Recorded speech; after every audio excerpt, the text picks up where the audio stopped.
Aga nüüd, head inimesed, ei ole mina stuudios üksi. Täna üllatus, teeme kõik peaaegu et teistmoodi, sest nii on ju parem. Stuudios on Triin ja nii üllatav, kui see ei ole. Triinu saatekülaline on täna filosoof, väärikas inimene Mart Raukas ja et mitte segada vahele haritud ja intelligentsete inimeste jutule, siis ma olen nii palju vait kui võimalik ja saate juhtimise võtabki üle Triin. Ole hea! Tere, Triin olen mina ja mul on väga hea meel olla täna siin Nõmme raadio stuudios ja rääkida enda jaoks nii hingelähedasel teemal, nagu seda on filosoofia.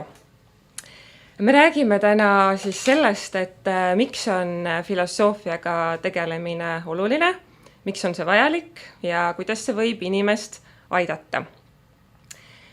Mulle tundub, et olukord on selline, et filosoofia ei ole väga popp teema.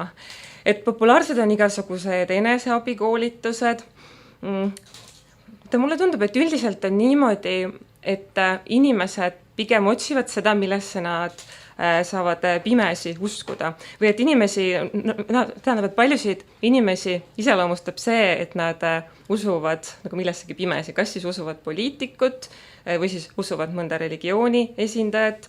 Et pigem on inimesed nagu niimoodi, et nende pead on otse, oleks justkui nagu aheldatud, et nad näevad ainult otse ette ja nad ei näe, mis on vasakul, mis on paremal, et nad ei näe nagu mingeid teisi lahendusi.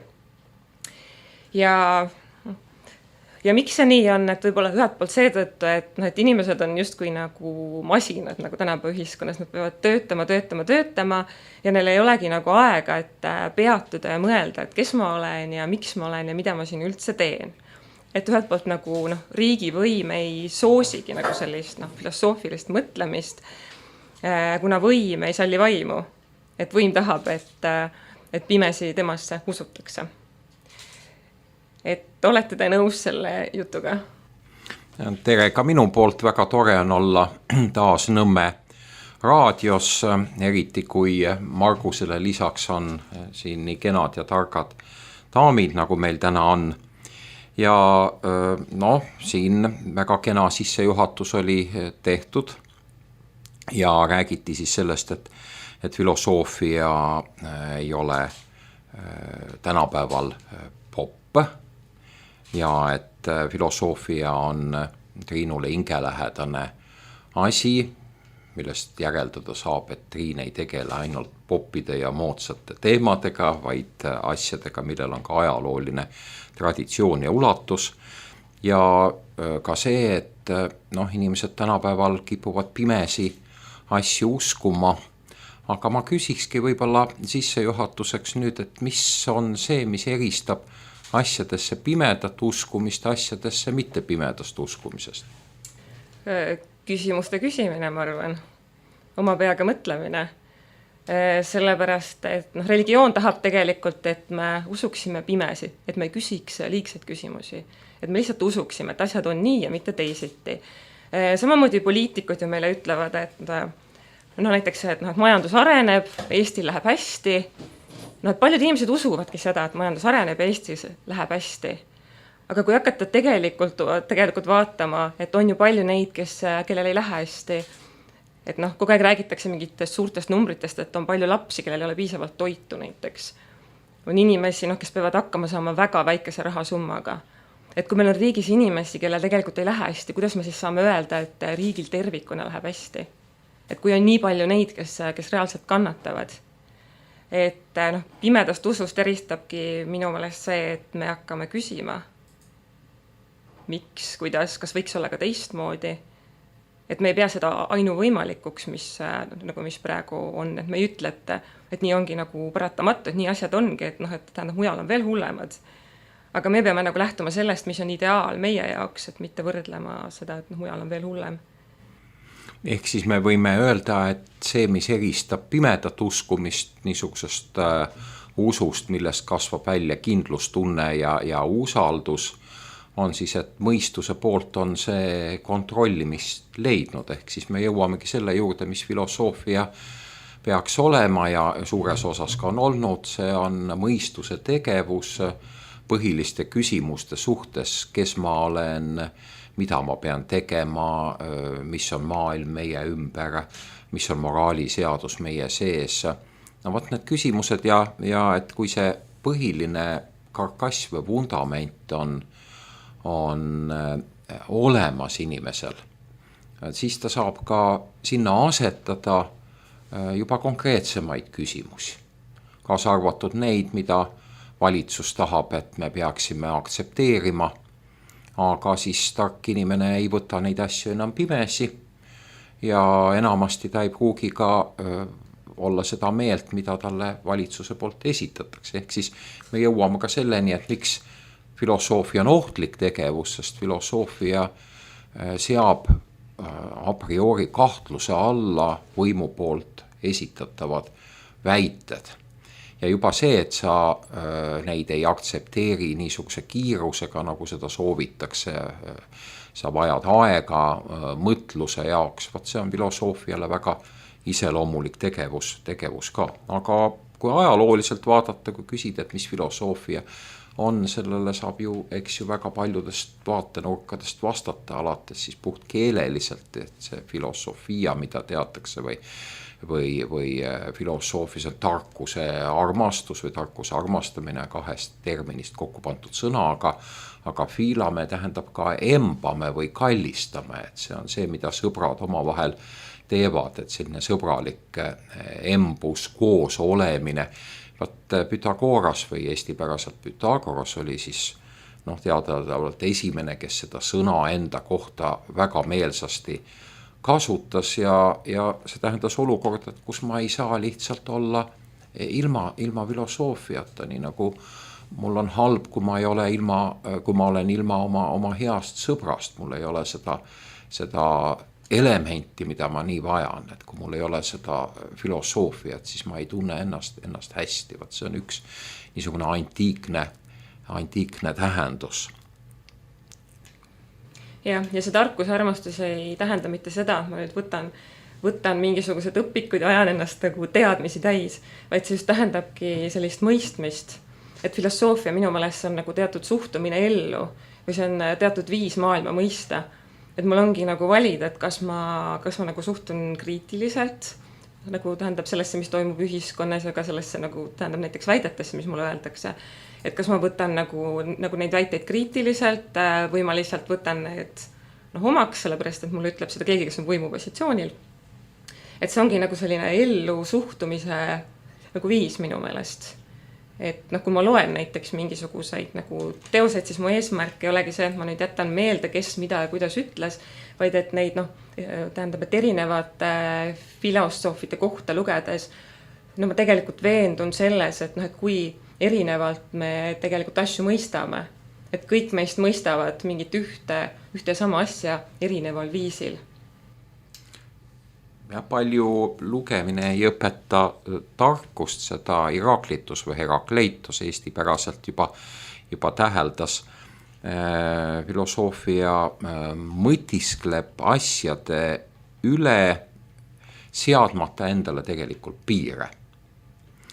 Ja see piiride endale mitte seadmine ongi ka ohuolukord. Filosoofia on ohtlik mitte ainult võimule, nagu siin Triin õieti väitis, aga filosoofia kujutab endast tegelikult ohtu ka inimesele, kes mõtleb, milles see oht seisneb.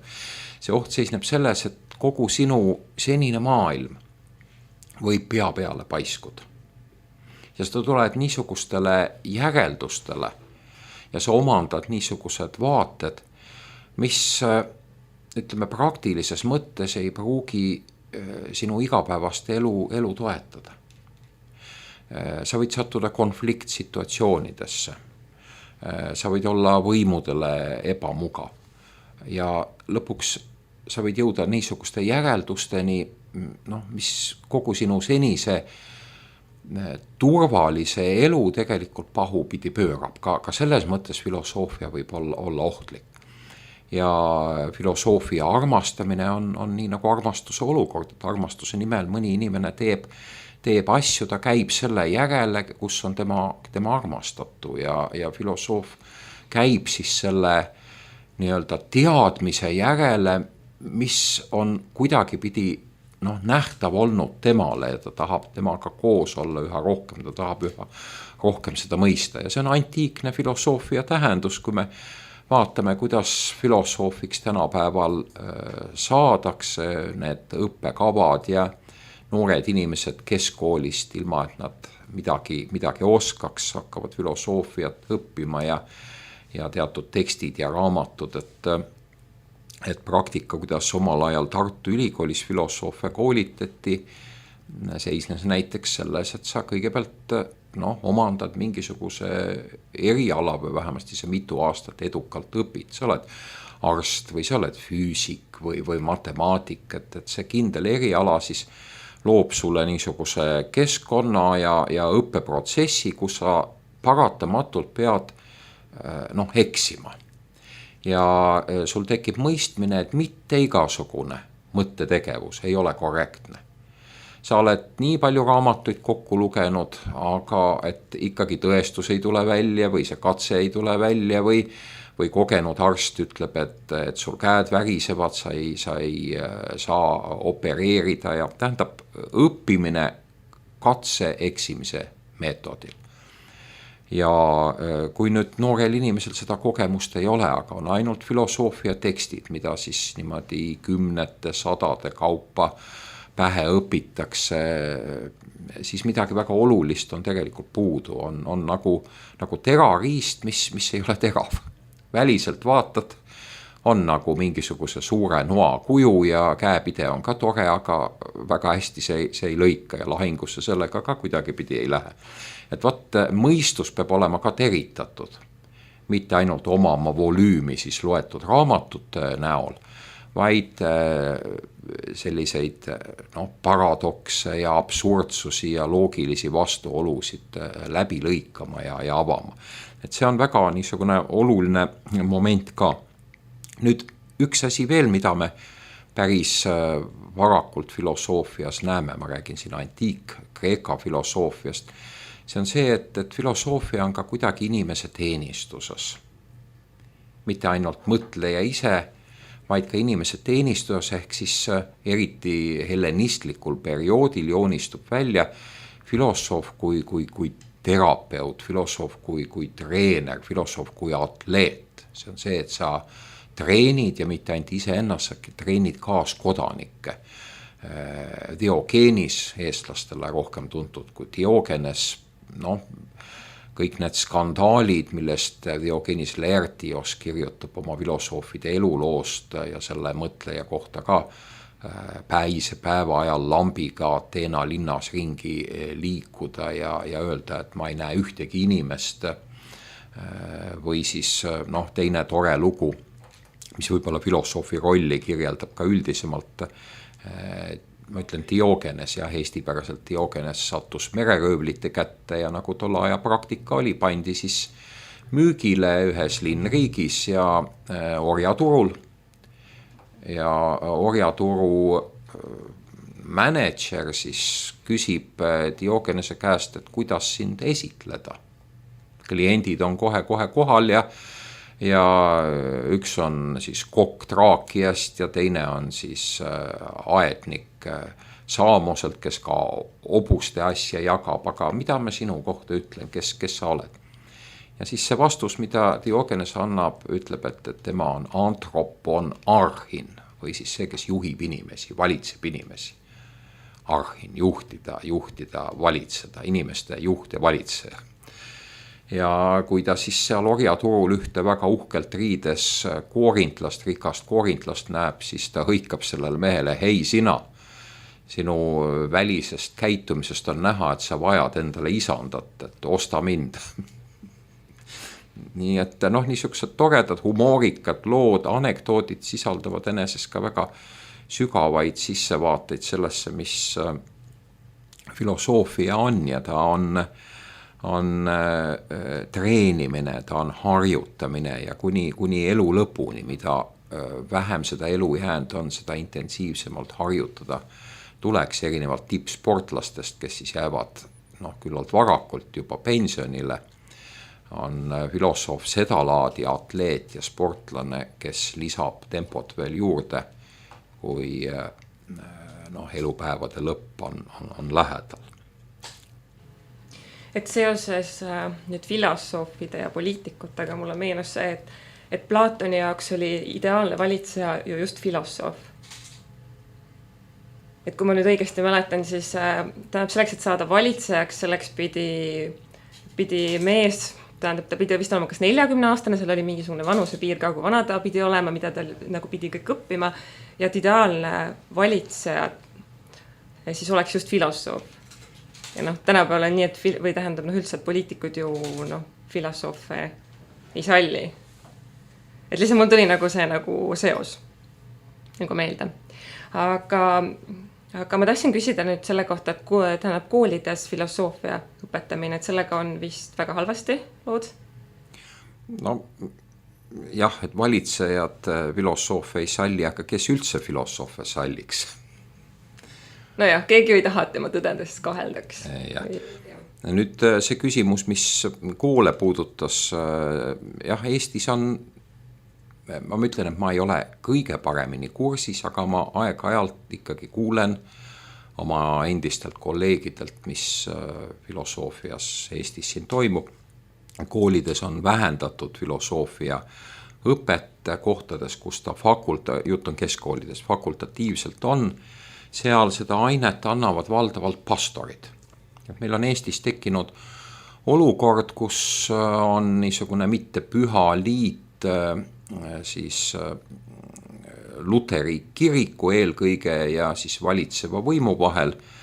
Ja üks siis hoiab suu kinni teatud tegude suhtes ja teine siis võib-olla eraldab teatud hüved, mida üks sellest võidab või teine, kes seda oskab öelda, aga on ju kümneid ja kümneid kaplani kohti loodud, tähendab inimesed, kelle ametinõudeks on, et sul on teoloogiline haridus ja et sa siis oled vanglates või sõjaväes või politseis või nüüd on kaplanid ka spordiühingute juures, et mida need kümned ja kümned kaplanid, kes on riigi palgal tegelikult korda saadavad või teevad peale selle, et nad riigi palka saavad, et see on küsimus.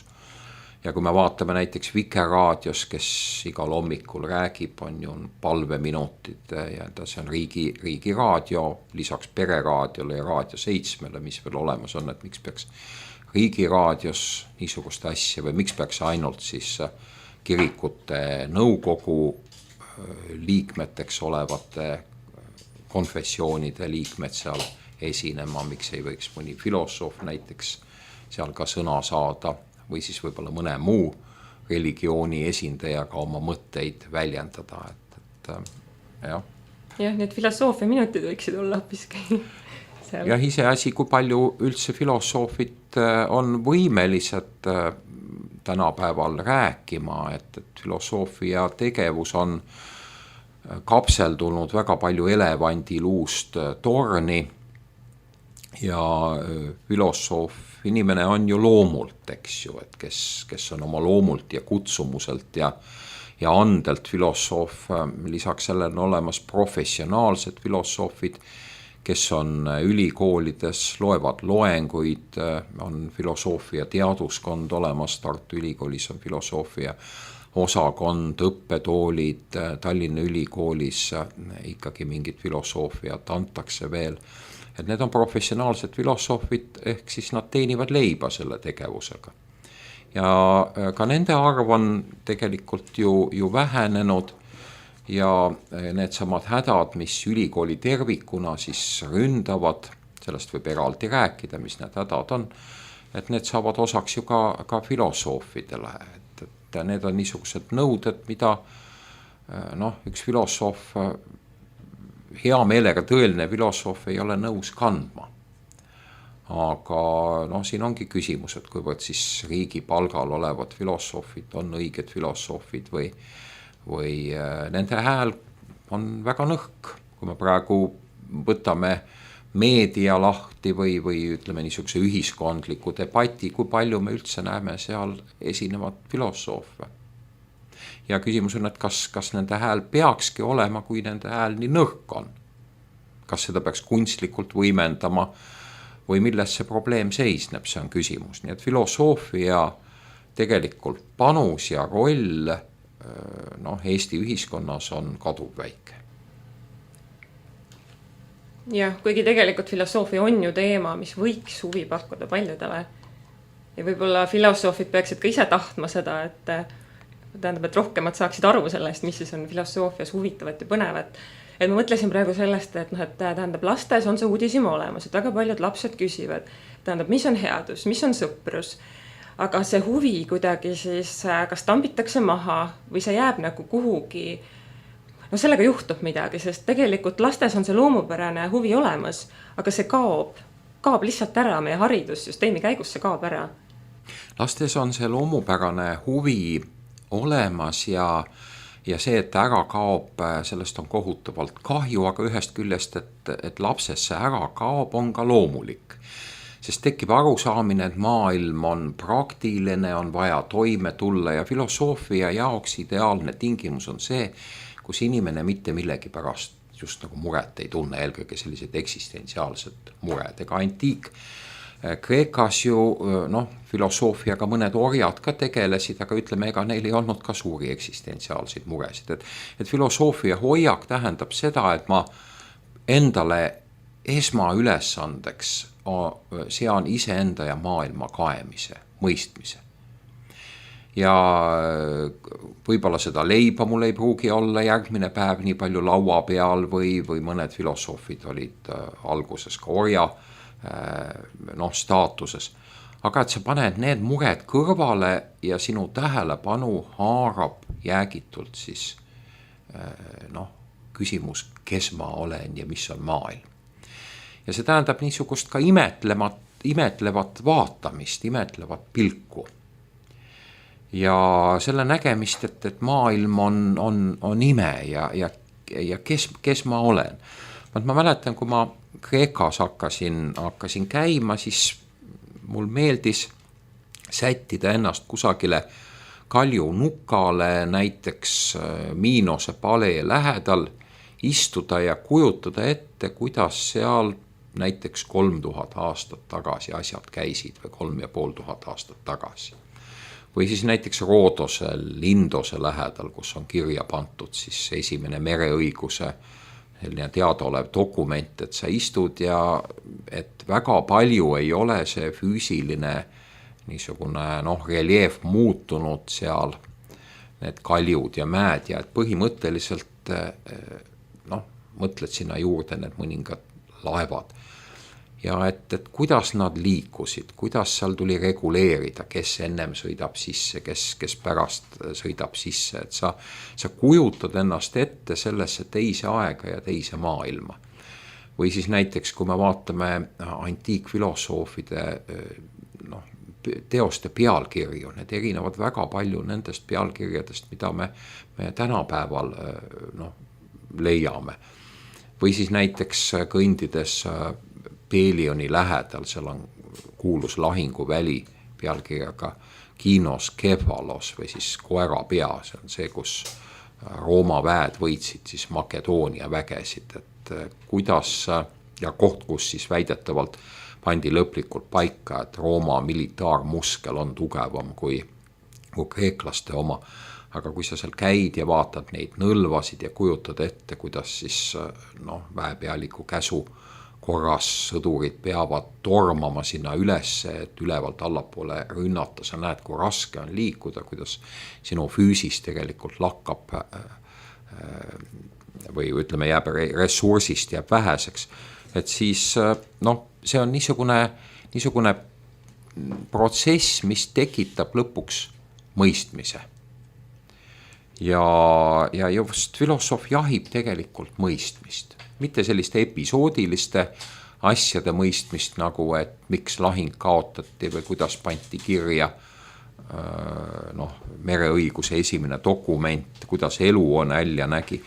aga üldisemalt, et mõista ja niisugune imetlus, teatud muretus võiks öelda, et väikesed lapsed ei taju seda eluraskust, ei koge sellist eluraskust ja niipea, kui nad seda kogema hakkavad, siis hakkab ka haihtuma see. Lisaks muidugi meie koolihariduse eripärale. Et filosoofia algab imestamisest, et nii on Platon öelnud. Aga ma tahtsin nüüd, räägime natuke teie loengutest, et te pidasite 3 loengut Tallinnas ja ma sain ka ise ühel loengul käia. Natuke rohkem neid ka pidanud. Aga praegu just tähendab selles nagu viimases seerias. Ja, et ma sain ühel sellel loengul käia ja seal te rääkisite olulistest punktidest, mis siis võiksid inimest aidata, nagu et maailm muutub ja et on tähtis mõista seda, et maailm muutub, siis seda, et me vananeme, et vananemisega kaasnevad haigused, et on nagu tähtis neid asju mõista. Ja samuti, mis mulle nagu jäi meelde, oli see, et kui on inimestel mingi probleem, et siis lahendusi tuleb eelkõige otsida enda seest. Nojah, see, millele te viitate, oli siis üritus, mida me Mauritius instituudis ehk siis Tallinna dominiiklaste kloostri vanas klausuuris pidasime ja mille nimi oli Usalda mõistust. Teine pealkiri oli ka mõtteabi, et maailmas on väga erinevaid abisid, toruabi ja hingeabi ja kiirabi ja milles seisneb siis mõtteabi. Mõtteabi funktsioon on luua mõtlemise selgus ja kord, et väga tihti külm pea ja selge mõistus on inimese parimad kaaslased. Ja põhjus, miks me selle välja kuulutasime, selle 3 etapilise koolituse või mõistuse abi oli, et inimesed on kaasajas väga suures segaduses ja et anda neile mingisugune alus või aktiviseerida nende mõistust. Ma rääkisin nii lihtsalt, kui seda veel võimalik on, ilma mingeid termineid, nimetusi kasutamata, sest et kui sa nimetad mingeid nimesid, inimesed hakkavad koheselt lahterdama, aga kui sa nimesid ei nimeta, siis võib loota, et inimesed hakkavad ise mõtlema, et kuidas see või teine asi on, et kui Platon on juba ütelnud, siis kuidagi see lahterdatakse ära, aga et hakata ise mõtlema ja need teemad on niisugused, mis on universaalsed, see on inimelu universaalne koordinaadistik. Tegelikult me ei tea, kes me oleme. Tegelikult me ei tea. Ja me oleme üks suur mõistatus ja mida me siiski teame või millest oleks mõistlik alustada, on see, et me vananeme, et toimub muutus. Muudatused leiavad aset ja toimivad. Ja inimesed muidugi nad ju teavad, et asjad muutuvad ja teavad, et vananevad. On küsimus, et kuidas sa seda tead? Kas sa lihtsalt seda ütled mööda käies või siis hetke mõtled selle asja üle, vaatad peeglisse ja siis püüad sättida ennast niisuguse nurga alt, kus sa kenam välja näed, julgustad ise ennast või siis sa vaatad sellele asjale silma. Ja vaat see on seda sorti mõtisklus või mõtlus, mis kutsub inimest julgelt teatud asjadele, teatud reaaliatele silma vaatama. Ja ära rahuldu liiga kiirete vastustega. Püsi selles mõtteseisundis. Uuri seda, liigu selles sügavamale, mida tähendab, et ma vananen. Mida tähendab, et asjad muutuvad. Mõtle selle asja üle. Ja mõtle kauem, kui see tekitab sinus rahutust, kui see tekitab sinus valu, kui see tekitab sinus sellise ärevusseisundi, siis mõtlemise rada ongi niisugune, et sa sammud seda teed pidi edasi. Ja teine asi on see, et nagu sa ütlesid ja me rõhutasime, et tulevad haigused, vältimatult tulevad haigused. Sa ei saa lõpuni neid eemale lükata. Teiste sõnadega, teada seda, teadvustada seda täie selgusega pigem varem kui hiljem tähendab, et sul on võimalik ennast treenida. Treenida mitte, et haigused ei tuleks, aga treenida, et sinu meeleseisund ei ole siis paisatud tasakaalust liiga palju välja. Kui näiteks arst sulle ütleb, et teil on viimase staadiumis vähk, et väga kahju, aga tavaliselt arstid ütlevadki niisuguseid asju väga sellise kiretu ja külma häälega, et see ongi fakt. Aga see fakt langeb missugusesse pinnasesse inimese teadvuses. Harilikult seda kirjeldatakse nii, et ma 3 päeva ei suutnud hingata. Arst mulle sellist asja ütles. Ma olin täielikus šokis.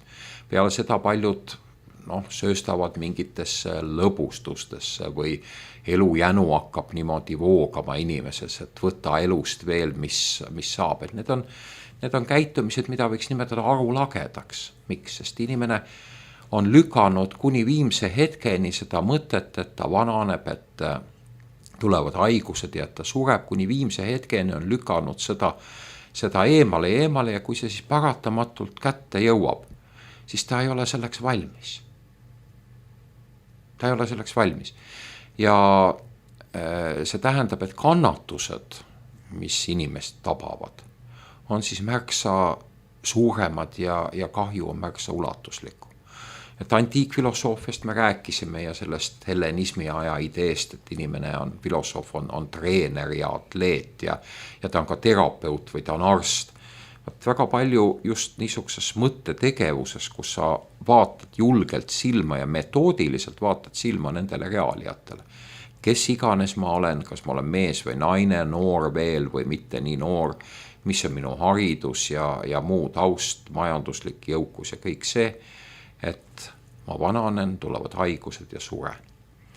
Ja selles mõtteabi sarjas ma inimesi natukene õpetasin ka, et kuidas fokusseeritult vaadata, seda ei pea ilmtingimata mediteerimiseks nimetama, aga et kuidas püsida selles mõtluse seisundis, kuidas nendesse ebamugavatesse, ja need on ebamugavad teemad, need on seotud kannatusega, et kuidas sammu järel sisse minna. Ja et kuni hetkeni, kui inimest tegelikult tabab väliselt vaadates šokk, aga teistmoodi kirjeldades jällegi, et mõistluse täielik selgus, arusaamine, see on see mõistuse valgus. Ja et ta näeb seda olukorda, milles ta tegelikult viibib. Kuhu rong tegelikult liigub, kus ta on kaasreisija. Ja kuni ta selle šokini ei jõua, siis ta ei saa ka midagi ette võtta, et leida ravimid sellele. Küsimus on ju, et kuidas siis leida ravim sellele, midagi peab hakkama tegema. Inimene, kes seda nii selgelt näeb ja tajub, ta hakkab otsima siis sellist endale ravimit, lahendus selle olukorral.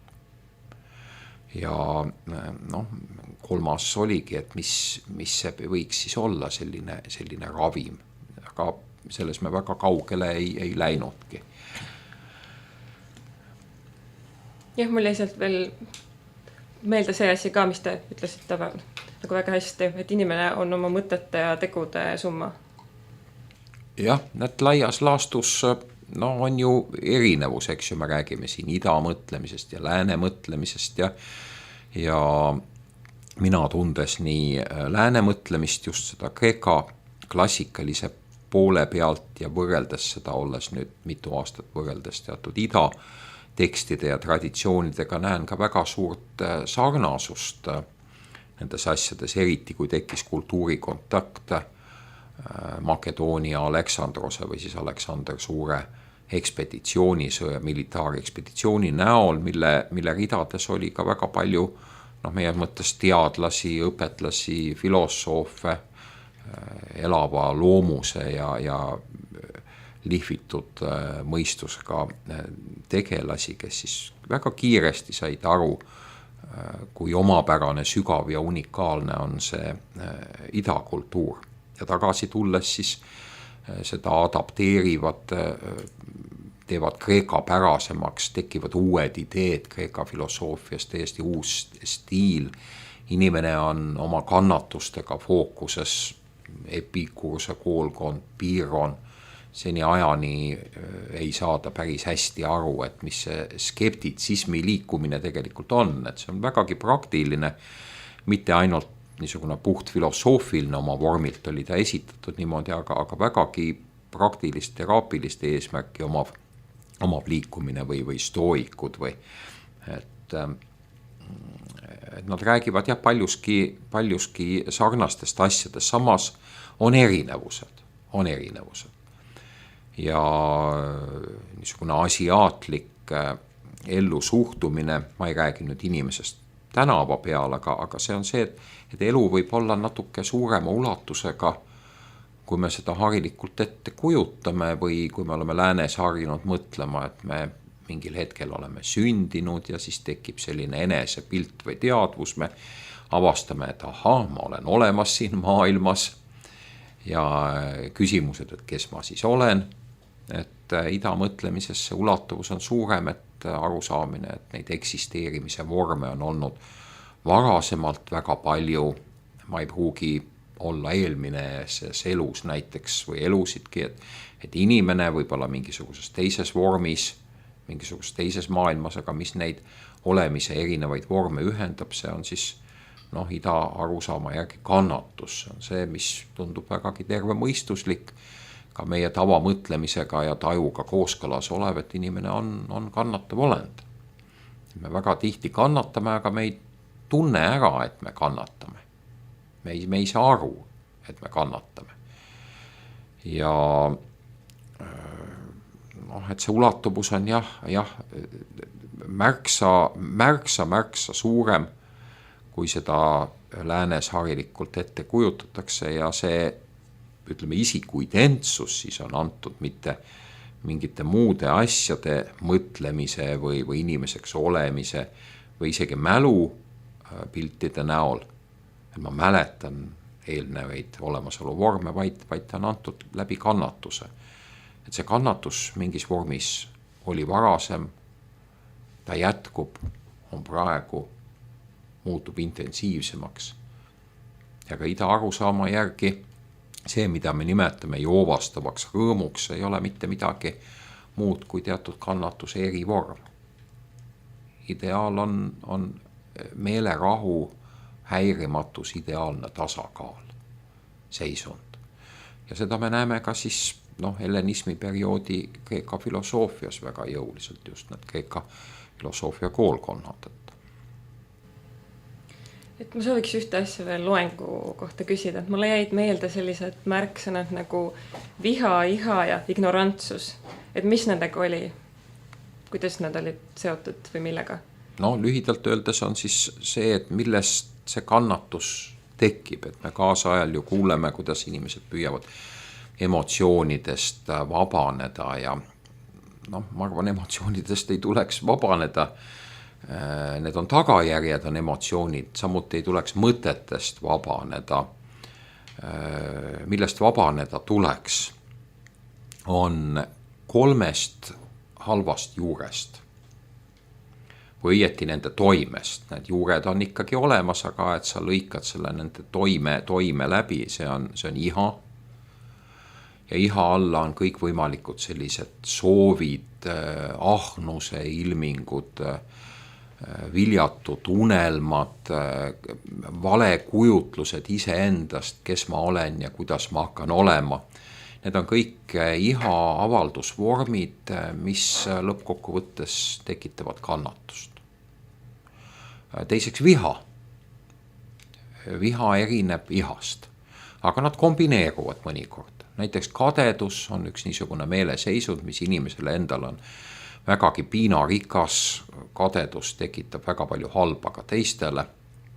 Ja et kadedus näiteks on niisugune segu siis ihast ja vihast. Näiteks tuua näide siis sellest, et kuidas need 2 juurt oma vahel on seotud. Aga 3, mis on kõige ohtlikum ja tekitab kõige suuremaid kannatusi, see on vaenlane, mida ja keda me ei suuda identifitseeridagi kohe. See on ignorantsus või et ütleme niimoodi, et ma olen taipamatu ja tegelikult ma olen rumal, ma olen taipamatu. ja mitte, et ma ei tea vastust ristsõna küsimusele või mälumängu mingit fakti ei mäleta, vaid et põhimõtteliselt ma näen maailma valesti. Ja noh, see on niisugune küsimus, et või probleem, et inimesed kujutavad endale ette, ma praegu praktiliselt räägin, püüan seda mõtteabi asja rekonstrueerida, et inimesed kujutavad ennast ette kellegi teisena, kes nad tegelikult ei ole. On suur hulk inimesi ju, kes riputavad endale, lõikavad kartongist välja mingid medalid ja riputavad endale siis need külge. Neil on kujutlus, et nad on keegi, nad on mingisugune aadlimees või nad on mingisugused rüütlid. Siin on terve rüütlite klubi. Keegi kehastub näiteks kardinaliks, keegi tahab olla mitte midagi veel. Ja kolmandat ja neljandat ja see on inimese pettekujutlus siis iseenda suhtes, et kes ta on ja mis ta on ja inimene tegelikult selle nimel kannatab, see tekitab teistele kannatust, see tekitab kannatust eelkõige iseendale inimesele. Või kui me vaatame neid traagilisi juhtumeid, võtame kriminaalkroonika ja loeme, kes on mida teinud ja mida ütelnud ja egoism äärmises vormis, egoism, teiste kaasinimeste huvidel tallumine, nui pooleks oma õiguse ees seismine. Seal ei ole mingisugust pistmist inimese praktilise toimetuleku või homse päeva jooksul äraelamisega või et need inimesed toidavad tegelikult iha, viha ja kõige enamal määral ignorantsust. Arusaamine, mis on maailm. Arusaamine ka selles mõttes, et kas inimesel üldse on hing. Näiteks paljude idaõpetuste järgi see on väärkujutlus, et meil on hing. Kui meil on selline väärkujutlus, et meil on hing, siis me hakkame ju tegema mida? Me hakkame hinge pärast hoolt kandma ja muretsema. Tekivad professionaalsed institutsioonid, kes aitavad hinge eest hoolitseda ja hinge päästa. Et kui me asjadele vaatame õieti, siis ma ei ütle, et hing on olemas või ei ole olemas, ma ei võta siin seisukohta, aga ma lihtsalt kirjeldan teatud niisuguseid õpetusi. Aga loo moraal on selles, et me oleme ignorantsed ja väga fundamentaalsetes asjades. Harilikult inimesed tunnistavad, et nende mälu ei ole kõige parem, aga nagu Blaise Pascal seda tähendas, enamik nendest, kes kurdab oma halva mälu üle, ei ole valmis ütlema, et neil on nende mõistus töötab kehvasti. Seda inimesed reeglina ei ütle. Või siis, et neil ei ole maailmast asjade kohta õiget aru saama. Harilikult seda inimesed ei tunnista. Nad ei saa aru, mis elus toimub. Hästi, et üht-teist sai nüüd minu jaoks selgemaks ja ma loodan, et teil oli ka huvitav kuulata. Aitäh teile, Mart Raukas! Ja aitäh kuulamast. Aitäh, Triin, sa oled tubli, tulid hästi toime, ikkagi 3/4 tundi saadet läks nagu niuhti. Aga aitäh, Triin, aitäh, Mart Raukas ja eks meie püha sõda läheb kuidagi pidi edasi. Ma loodan nüüd, et juba mõtestatult.